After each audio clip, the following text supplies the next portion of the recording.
In our previous video, we counted the total number of flops for the initialization variable, and then as well as the nested loop here. Just as a reminder, this function is called expensive. It's going to be an expensive function that doesn't really do much.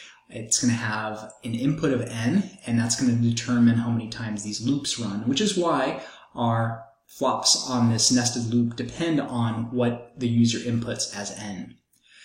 Here we have a while loop, and a while loop is like a for loop, except it's going to continue running until this condition is violated. So as long as n is greater than 1, it's going to keep on keeping on with this loop. It's going to continue taking n divided by 2 and assigning it back to n, and then it's going to decrease the counter by 1, and it's going to check the condition again and say, is n still bigger than 1? If yes, then divide n by 2, reassign it to the new value of n, decrease the counter by 1, and then check again, is n bigger than 1? If it's no longer bigger than 1, then this will not run again.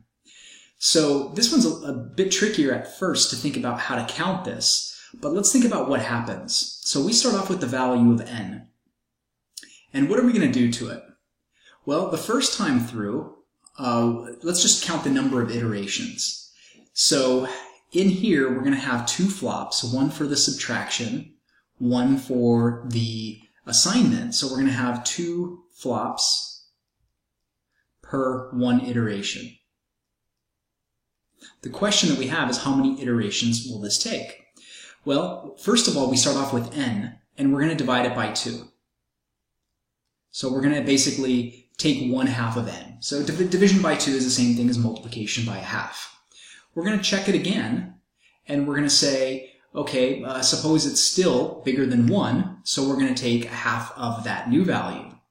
So we're going to take 1/2 of this value, and we're going to continue doing that until, so I'm just going to do ...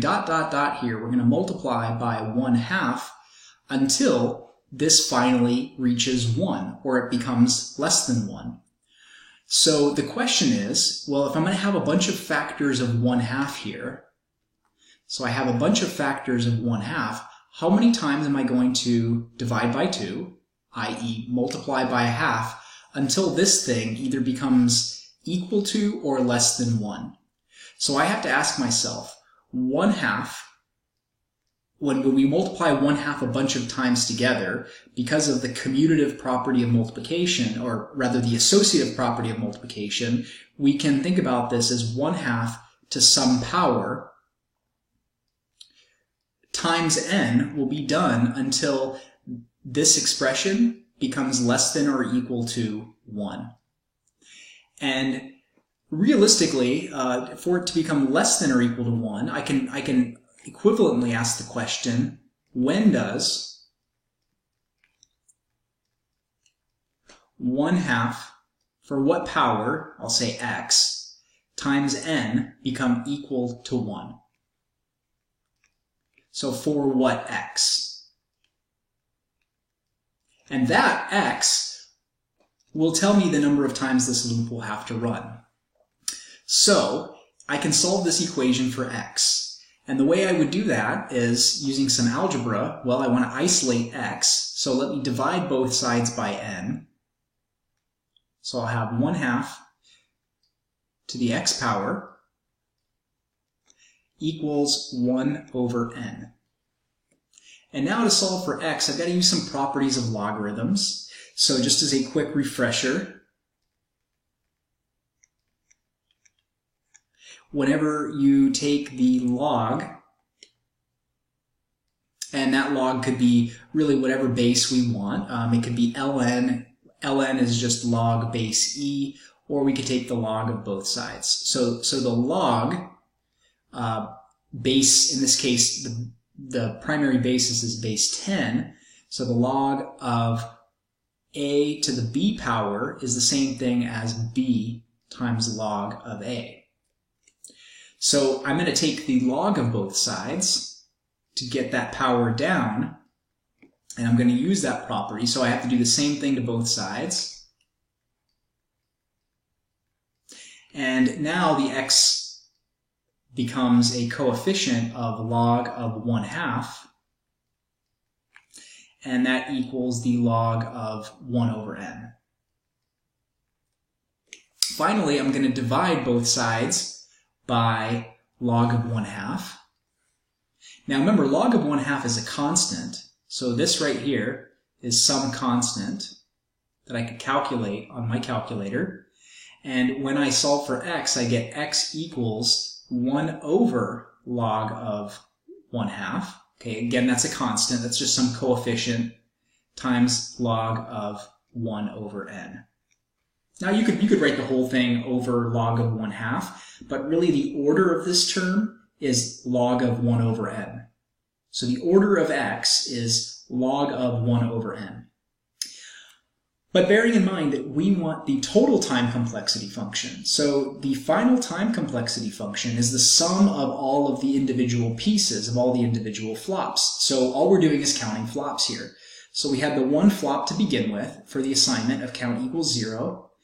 Then we have plus 6n cubed minus 6n squared more flops, plus we have 1 over the log of 1/2 times log of 1 over n.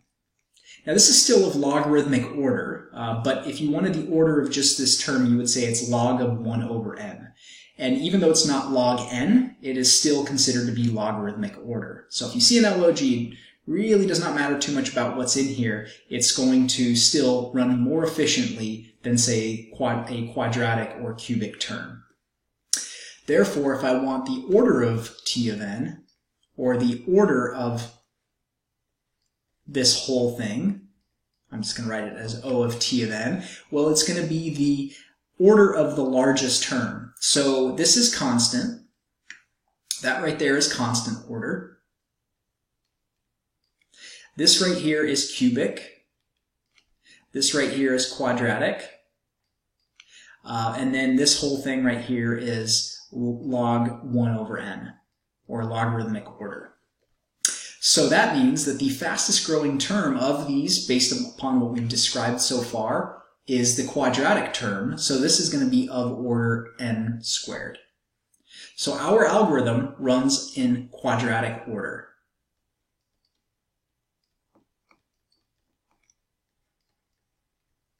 And that really completes the analysis. Once you have your algorithm written, the next thing to do is to write the time complexity function. And once you have the time complexity function, it's really almost a visual inspection of which term is dominant in there, and that becomes your order. And I wrote cubic order. I don't know what I was thinking. I wrote quadratic, but this is of cubic order because cubic is the fastest growing term in this function. And so I should be writing is of order n cubed, which is cubic order. So it's not super efficient. For a really large n, this function can get devastatingly large. Let's go ahead and take a look at it in a graph just to see that this function will look cubic in the long run. So here again is the number of operations, or the size of the input. In our case, the user inputs a value of n into the expensive function, and its time complexity is on the vertical axis here. So you can see that it does even have the cubic structure for even for very small n. Now, if I graph that and compare it to 6x cubed, you'll see that almost instantly it starts mimicking that shape of the graph. And as I zoom out, you can see that the red curve and the green curve are almost identical. In fact, if I just do a little bit of a shift of that function, and so doing a transformation on it, just by a little bit of a shift of 0.3 units, you can see that those two graphs are almost identical.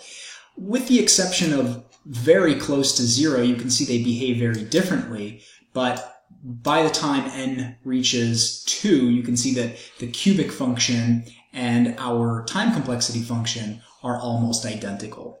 And that's again justification for why we can say that this time complexity function has cubic order. One of the advantages of having studied recurrence relations is that we can often write time complexity functions for algorithms that do not have the same degree of constancy as other ones. So for example 5, we're going to write a time complexity function and describe its order, but we're going to use a recurrence relation to build that time complexity function. So n in this t sub n is the same n as is being input into this tricky one function. So once again, we're going to just start counting the operations, and in the initialization step, we have 1 flop. By now, we're probably noticing that if there's anything more than constant order, that 1 flop is not going to matter in the order of the time complexity function. Now here, I have a nested loop. On the inside, I have 2 flops, an addition and an assignment. But the tricky part here is that I is going to go from 0 to n, and j is going to go from I to n. So the piece that makes this a little bit trickier is the fact that that inner loop is not going to run the same number of times. It's going to depend on the current value of I. So what we're going to do is we're going to say, well, let's suppose we had t of 0. So our initial condition, t0. So if n was 0, let's think about what would happen. If n was 0, then this would run from 0 to 0, meaning that it would run exactly 1 time. So we would have I equals 0, and then j would go from 0 to 0. So j would be 0.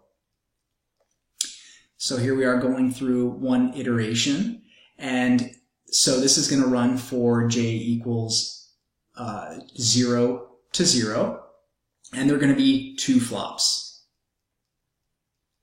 Okay, so now it comes back up here and it says, let's increment j from 0 to the next index, but wait a minute, n is 0, so that's already reached its max index, so it's going to come up here to check I. Well, I is currently 0. Let's increment it by 1, but now it's out of range, and so this loop terminates, and there will be a total of 2 flops. So t naught is equal to 2. Let's do t sub 1 now. So for t sub 1, and we're going to be, again, looking for the pattern here to see how these increase. For t sub 1, the first thing that's going to happen is n will be assigned the value of 1. And that means that I will start off at 0, j will start off at 0, and we'll have 2 flops. Now, this loop comes back up. J goes from 0 to 1. So that means now j is going to become 0, or j is going to become 1. I is going to stay 0. We're going to have 2 more flops take place. So now it comes back up. J goes from 0 to 1. Therefore, that value of j is now terminated. We're going to go back up, increase the value of I. So I goes from 0 to 1. So that means I will become 1. And j will remain 0 as we now start the inner loop. That's going to require 2 flops. I is 1. J increases to 1. And yeah, so actually, we made a mistake here. When I becomes 1, that means j is going to go from 1 to 1. So j is starting off at the value of 1, because it starts off at whatever the current index I is, and so it's going to start off at 1. It's going to run 2 flops. And now we pop back up here to increment the value of j, but j runs from 1 to 1. Therefore, that terminates. We come back up here. I goes from 0 to n. The current value of n is, or I is 0. It becomes, is 1, so it runs out of index, and we are complete with that algorithm. So t1 is equal to 6. In the next video, and look at finalizing this example, we will then try to come up with a recursive function that helps us count the total number of operations that take place in this algorithm.